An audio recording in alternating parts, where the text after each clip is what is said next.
வணக்கம். இன்னைக்கு வாமனாவில் சிம்லாவுக்கு சுண்ணாம்பும் சரவணனுக்கு வெண்ணையும் அப்படின்ற தலைப்பில் தான் பேச போகிறோம். நேற்று சிவகங்கை மாவட்டத்தில்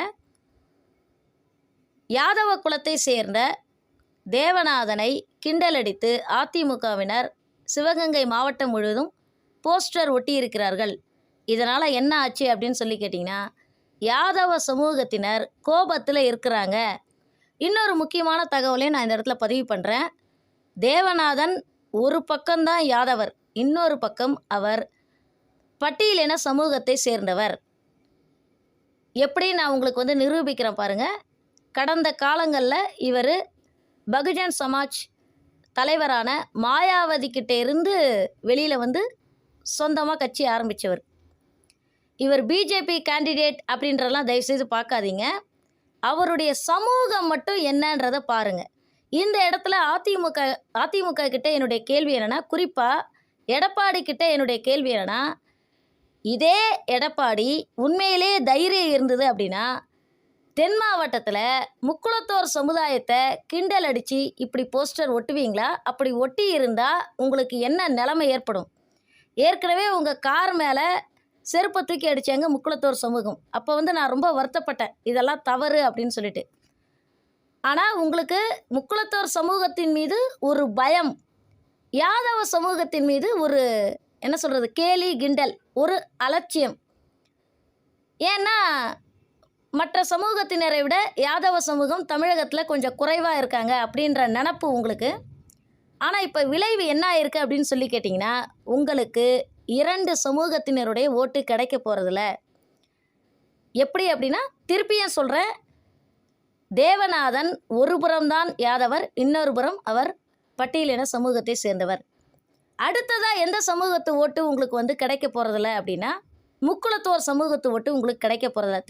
தென் மாவட்டத்தில் செல்லூர் ராஜு, ராஜன் செல்லப்பா, அதற்கு பிறகு வருவாய்த்துறை அமைச்சராக இருந்த ஆர்வி உதயகுமார், இப்படி ஒரு திண்டுக்கல் சீனிவாசன், இந்த 4 பேர் முக்குளத்தோர் சமூகத்தை சேர்ந்தவராக இருந்தாலும், டாக்டர் சரவணனும் முக்குளத்தோர் சமூகத்தை சேர்ந்தவராக இருந்தாலும், ஒட்டுமொத்த முக்குளத்தோர் சமூகமும் எடப்பாடி மீது மிகப்பெரிய கோபத்தில் இருக்கிறது அப்படின்றது மட்டும் எனக்கு தெளிவாக தெரியுது. அந்த கோபத்தை அவங்க எங்கே காட்ட போகிறாங்க அப்படின்னா, ராமநாதபுரத்தில் போட்டியிடுகின்ற ஓபிஎஸ்க்கு முழுமையாக ஆதரவு அளித்து ராமநாதபுரத்தில் எடப்பாடியோட கேண்டிடேட்டை படுதோல்வி அடைய செய்ய போகிறார்கள் அப்படிங்கிறத நான் புரிஞ்சுக்கிட்டேன். திருப்பியும் சொல்கிறேன், எடப்பாடிக்கு முக்குளத்தோர் ஓட்டு கிடைக்க போகிறதில்ல. நேற்று சிவகங்கை தொகுதியில் யாதவ சமூகத்தை கிண்டல் அடித்து போஸ்டர் ஒட்டினதுனால யாதவ சமூகத்து ஓட்டு கிடைக்க போகிறதில்ல, பட்டியலின சமூகத்து ஓட்டு கிடைக்க போகிறதில்ல, இன்னும் ஒரு சில சமூகத்து ஓட்டெல்லாம் அவருக்கு கிடைக்க போகிறதில்ல. அவர் ஏதோ நினச்சிட்டு இருக்கார், பெருசாக கனவுல ஒரு பெரிய கோட்டை கட்டிகிட்டு இருக்கார். இந்த இடத்துல என்னுடைய கேள்வி என்ன அப்படின்னா, எடப்பாடிக்கு இவ்வளோ நாள் ஒரு பயம் மனசில் இருந்திருக்குது. சிவகங்கை தொகுதியில் ஒருவேளை டிடிவி தினகரன் போட்டியிட்டால் கண்டிப்பாக நம்ம கேண்டிடேட்டு தோற்று போயிடுவார், நமக்கு ரொம்ப அசிங்கமாக போயிடும்னு நினச்சிருக்காரு.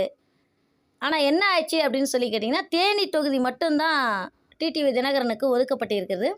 இருந்தாலும் எனக்கு நம்பிக்கை இருக்குது, டிடிவி தினகரன் சிவகங்கை தொகுதியிலே அவர் பிரச்சாரம் பண்ணுவார் அப்படின்ற நம்பிக்கை எனக்கு இருக்குது.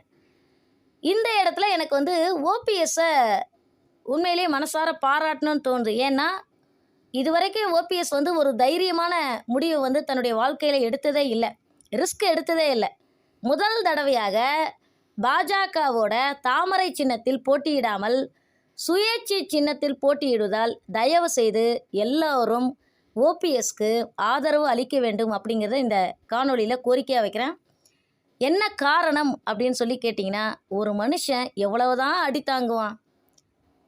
இந்த தேர்தல் ஓபிஎஸ்க்கு வாழ்வா சாவா அப்படிங்கிற மாதிரி ஒரு கடைசி கட்டம். தயவு செய்து ஓபிஎஸ்ஸை ஒரு அன்னப்போஸ்ட் மாதிரி எல்லாருமே மனசில் நினச்சிக்கிட்டு அனைத்து சமூகத்தினரும் ராமநாதபுரத்தில் போட்டியிடுகின்ற ஓபிஎஸ்க்கு ஆதரவு அளிக்க வேண்டும். ஏனென்றால் அவர் இருப்பது வேண்டுமென்றால் பாஜக கூட்டணியாக இருந்தாலும் சுயேட்சை சின்னத்தில் போட்டியிடுகிறார். பாஜகவே அவரை சுத்தமாக மதிக்கலை. எவ்வளவுக்கு எவ்வளவு பாஜக வந்து ஓபிஎஸ் அவமானப்படுத்தணுமோ அவ்வளோக்கு அவ்வளோ அவமானப்படுத்தியிருக்கிறாங்க. தயவு செய்து ஓபிஎஸ்க்கு எல்லாரும் ஆதரவு கொடுங்க. அதே போல் தேனி தொகுதியில் தங்கத்தமிழ்ச்செல்வன் ஓபிஎஸ்ஸை பார்த்து கிண்டல் அடிக்கிறார். ஓபிஎஸ்க்கு எனக்கு எதிர நின்று போட்டியிடுறதுக்கு பயமா, ஏன் அவர் வந்து ராமநாதபுரத்தில் போட்டியிடுறாரு? இதே கேள்வியை நான் வந்து தங்கத்தமிழ்ச்செல்வனை பார்த்து கேட்குறேன். அப்போ தங்கத்தமிழ்ச்செல்வனுக்கு டிடிவி தினகரனை பார்த்து பயமா? அதே போல் எடப்பாடிக்கு டிடிவி தினகரனை பார்த்து பயமா? ஏன்னா டிடிவி தினகரன் தான் சிவகங்கை தொகுதியில் போட்டியிட போகிறாரு. ஒருவேளை சிவகங்கை தொகுதியில் டிடிவி தினகரன் போட்டியிட்டா நாம் தோற்று போயிடுவோமே அப்படின்னு சொல்லிட்டு நீங்கள் மனசுக்குள்ளே நினச்சிட்டு இருக்கும்போது தேவநாதன் யாதவை நிறுத்தினதுனால அவர் பிஜேபியாக கூட இருக்கட்டும், எனக்கு அதை பற்றி கவலை கிடையாது. அவருடைய சமூகம் வந்து யாதவ சமூகம், என்னுடைய சமூகம் அப்படின்னும் போது நான் கண்டிப்பாக விட்டு கொடுக்க மாட்டேன்.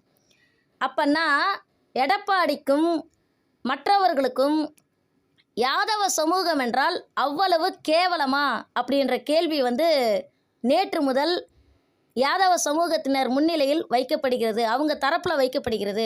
நேற்றுலேருந்தே யாதவ சமூகத்தினர் ரொம்ப கோபமாக இருக்காங்க தென் மாவட்டங்களில். எப்போவுமே தேர்தல் நேரத்தில் வாய் கொழுப்பை கொஞ்சம் குறைச்சிக்கணும். நாம் செய்கிற ஒவ்வொரு செயலையும் பார்த்து யோசித்து பக்குவமாக செய்யணும். யாராவது எந்த முட்டாளாவது தேர்தல் நேரத்தில் ஒரு குறிப்பிட்ட சமூகத்தை இழிவுபடுத்துகிற மாதிரி போஸ்டர் ஒட்டுவாங்களா? அப்படியே போஸ்டர் ஒட்டி இருந்தால் கூட தலைமை வந்து அதை கண்டிக்கணும். எடப்பாடி வந்து இராணுவ கட்டுக்கோப்போடு கட்சியை வந்து நடத்திட்டு போகிறாரு, இராணுவ கட்டுக்கோப்போடு கட்சி நடத்திட்டு போகிறாரு அப்படின்னு அவருடைய தொண்டர்கள் சொல்கிறாங்க. உண்மையிலேயே இராணுவ கட்டுக்கோப்போடு கட்சி நடத்தியிருந்தால் எடப்பாடிக்கிட்ட எந்த விதமான பர்மிஷனும் வாங்காமல் அவர் கண்டிப்பாக ஒருவேளை தெரிஞ்சே செஞ்சாங்களா என்னன்றது எனக்கு தெரியல. இந்த மாதிரி ஒரு சமூகத்தை இழிவுபடுத்துகிற மாதிரி சிவகங்கை மாவட்டத்தில் போஸ்டர் ஒட்டுவாங்களா? இதன் விளைவாக என்ன ஆக போகுது அப்படின்னா ஒட்டுமொத்த ஓட்டும் ராஜகண்ணப்பனுக்கு போக போகுது. ஏற்கனவே தென் மாவட்டத்தில் ராஜகண்ணப்பன் தான் ரொம்ப செல்வாக்கானவர். அதற்கு பிறகு பெரிய கருப்பன் இருக்கார். அதிமுக தரப்பில் கோகுலேந்திரா இருந்தாலும் கோகுலேந்திராவுக்கு அந்தளவுக்கு செல்வாக்கு கிடையாது. அதே போல் திருப்பி நான் வந்து அதிமுகவுக்கு நினைவுபடுத்துகிறேன், முக்குளத்தோர் சமூகத்து ஓட்டு அதிமுகவுக்கு கிடைக்க போகிறது கிடையாது. அதற்கு பிறகு பட்டியலின சமூகத்து ஓட்டு அதிமுகவுக்கு கிடைக்க போகிறது கிடையாது. யாதவ சமூகத்து ஓட்டும் கிடைக்க போகிறது கிடையாது. ஏன் பட்டியலின சமூகத்து ஓட்டு கிடைக்க போகிறதில்ல அப்படின்னா தேவநாதன் யாதவ் ஒரு புறம் யாதவர், இன்னொரு புறம் பட்டியலின சமூகத்தை சேர்ந்தவர். அதே போல் திருவள்ளூர் தொகுதியை பூவை ஜெகன்மூர்த்திக்கு ஒதுக்குறேன் அப்படின்னு சொல்லிட்டு எடப்பாடி பூவை ஜெகன்மூர்த்திக்கு அல்வா கொடுத்ததுனால தமிழகம் முழுவதும் பட்டியலின சமூகத்தவர் அதிமுக மேலே, குறிப்பாக எடப்பாடி மேலே பயங்கர கோபத்தில் இருக்கிறாங்க. நான் ஒன்று மட்டும் நல்லா கவனிச்சேங்க, எடப்பாடிக்கு பட்டியலின சமூகத்தை பார்த்தா ஒரு மட்டமாக தோணுது. அவங்கள சுத்தமாக மதிக்கிறதே இல்லை. ஏற்கனவே நான் கண்ணார பார்த்த ஒரு ஐஏஎஸ் படித்த சமூகத்தில் மிகுந்த மரியாதையுடைய ஒரு பெண்மணியை, பட்டியலின சமூகத்தை சேர்ந்த ஒரு பெண்மணியை நான் எடப்பாடி கிட்ட நேரடியாக கூட்டு போகும்போது எடப்பாடி மரியாதையே கொடுக்கல. அதே போல் திருவள்ளூர் தொகுதியில் வந்து பார்த்திங்கன்னா பூவை ஜெகன்மூர்த்திக்கு அல்வா கொடுத்துட்டாரு. அடுத்ததாக தேவநாதன் யாதவ் ஒரு புறம்தான் யாதவர், மற்றொரு புறம் அவர் பட்டியலின சமூகத்தை சேர்ந்தவர். இதுலேருந்து என்ன தெரியுது அப்படின்னா சிவகங்கை தொகுதியில் முக்குளத்தோர் சமூகத்தை சேர்ந்த டிடிவி தினகரன் நிறுத்தினா நாம் தோற்று போயிடுவோமே அப்படின்ற பயம் வந்து முக்குளத்தோர் சமூகத்தின் மீது எடப்பாடிக்கு பயம் இருக்குது. ஏன்னா இவர் காரில் போகும்போது இவரோட கார் மேலே அவங்க செருப்பை தூக்கி அடித்ததுனால இவருக்கு பயம் இருக்குது. அந்த மாதிரியான வேலையெல்லாம் யாதவ சமூகத்தினர் செய்ய மாட்டாங்க. அவங்க வந்து ரொம்ப தத்தி அப்படின்ற நினப்பு வந்து எடப்பாடியோட மனசில் இருக்குது. கண்டிப்பாக அவங்க அந்த மாதிரிலாம் வந்து வன்முறையில் இறங்க மாட்டாங்க. இருந்தாலும் யாதவ சமூகத்து ஓட்டை தென் மாவட்டத்தில் எடப்பாடி அறுவடை செய்ய முடியாது.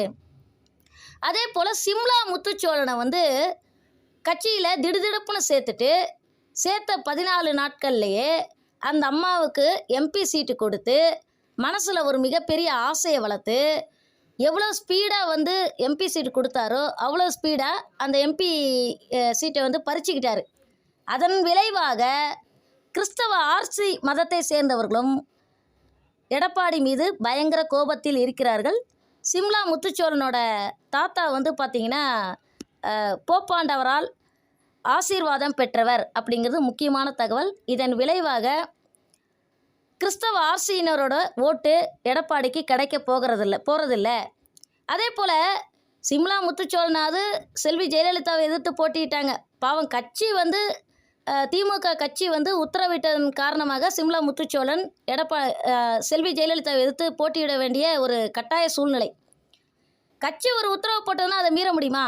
ஆனால் மதுரை டாக்டர் சரவணன் செல்வி ஜெயலலிதாவை இழிவுபடுத்தும்படியாக அவருடைய கைரேகை மீது எனக்கு சந்தேகம் இருக்கிறது அப்படின்னு சொன்ன டாக்டருக்கு வந்து பதவி கொடுத்ததோடு மட்டும் இல்லாமல் எம்பி சீட்டு கொடுத்ததோடு மட்டும் இல்லாமல் அவருடைய எம்பி சீட்டை வந்து பறிக்கவே இல்லை.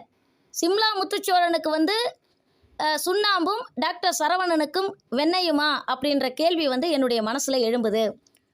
கடைசியாக ஒரே ஒரு தகவலை மட்டும் சொல்லி இந்த காணொலியை முடிச்சுக்கிறேன்.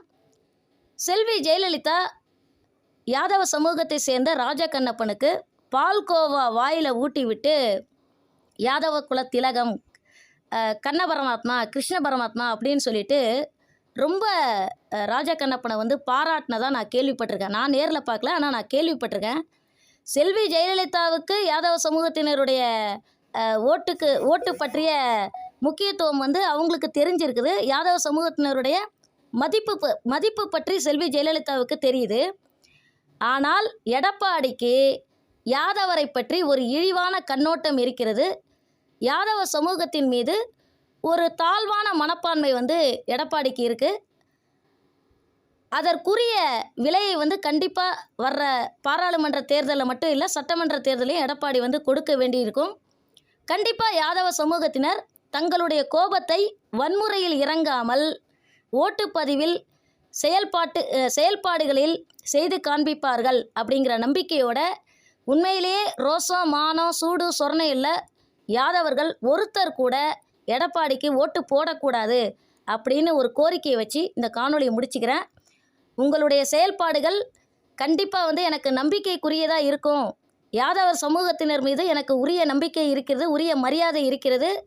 அவங்க வந்து தன்மானத்தோடு இருக்கக்கூடியவங்க அப்படிங்கிறத சொல்லி இந்த காணொலியை முடிச்சுக்கிறேன். நன்றி, வணக்கம்.